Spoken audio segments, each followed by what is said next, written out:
Bismillahirrahmanirrahim. Assalamualaikum warahmatullahi wabarakatuh. Alhamdulillah.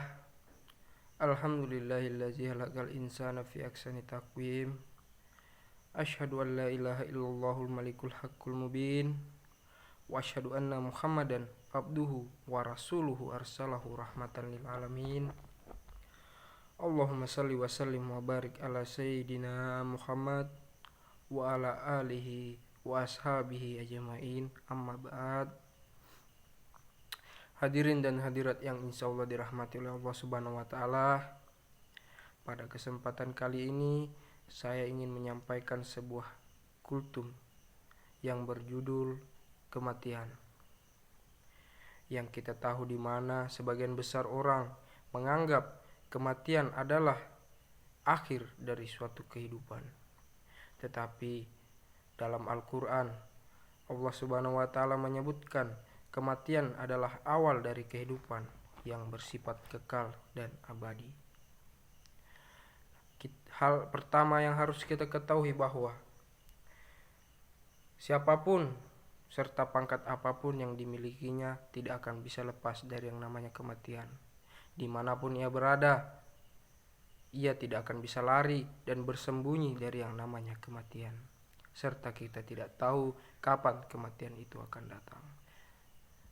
Sebagaimana disebutkan dalam surah Al-Bainah ayat 185 yang berbunyi, Kullu nafsin za'iqatul maut, yang artinya setiap yang bernyawa pasti akan merasakan mati. Semua kelakuan kita atau perlakuan kita di muka bumi ini pasti akan mendapat balasan. Perlakuan kita yang bersifat baik pasti baik juga dibalas oleh Allah Subhanahu wa taala, serta perlakuan kita yang bersifat buruk akan dibalas buruk juga oleh Allah Subhanahu wa taala. Sehingga kita tahu kehidupan dunia ini hanyalah kehidupan yang memperdayakan. Kita harus ingat itu, bahwa kehidupan di dunia ini hanyalah kesenangan yang memperdayakan dan bersifat sementara.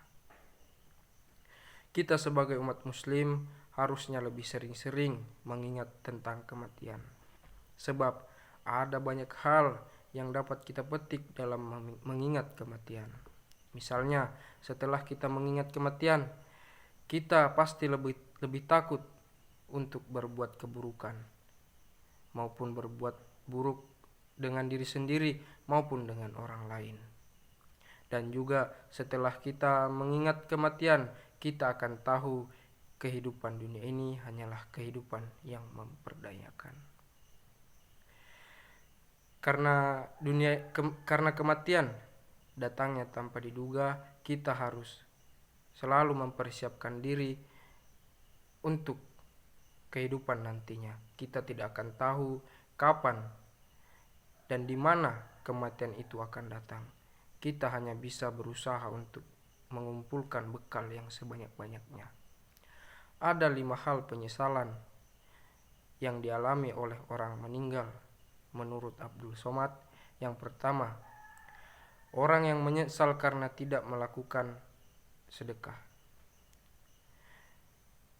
Harta dan benda yang kita miliki di dunia ini hanyalah bersifat sementara. Kita mati dalam membawa 3 helai kain kapan.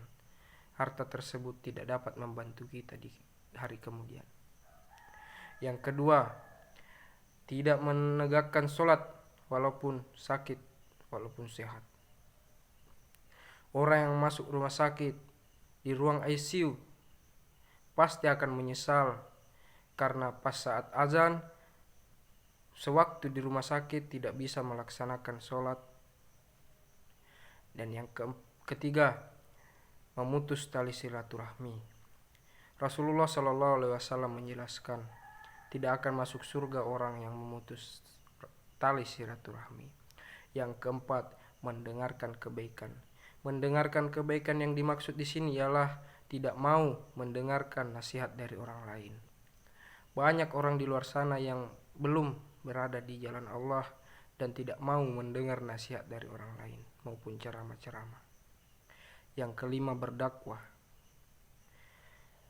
Banyak dari kita yang merupakan berkehidupan berkecukupan, tidak mau melakukan dakwah.